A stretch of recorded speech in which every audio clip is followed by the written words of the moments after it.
তোমাদের একটা গল্প শোনাই। তুমি প্রেম করো? না কেন করবো না? তুমি করো? মেহনত করে ভাই সাবাস, তুমি তো আগে মারা খাওয়া তুমি। এখন কথা হচ্ছে যে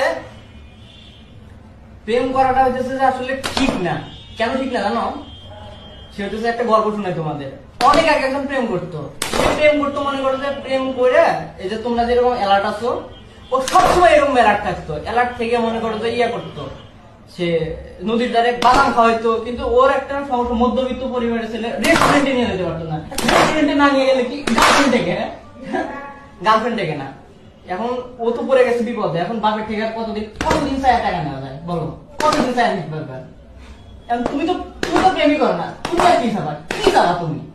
এখন তুমি হয়তো প্রেম করো, হ্যাঁ, তো যে ইনকাম তো আর করো না, তাই না? ইনকাম তো করো না। এখন বাপের থেকে হয়তো নেওয়া লাগে। এখন বাপের থেকে নিয়ে তো আর এত হাজার হাজার টাকা খরচ করা যায় না। তো এই যে অ্যালার্ট থাকতেছো, এখন কাহিনী হইতেছে যদি তুমি মানে গার্লফ্রেন্ড ছাড়া যদি তুমি চাকরি করে যাও, তাহলে গার্লফ্রেন্ড একা একা থাকবো।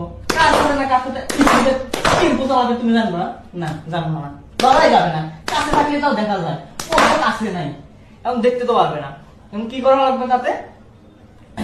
যে খোঁজ খবর নেওয়া লাগবে। এখন যদি ও ছেড়ে চলে যায়, তাহলে আবার আবার আবার সেই ভেজাল ভেজাল ভেজাল ভেজাল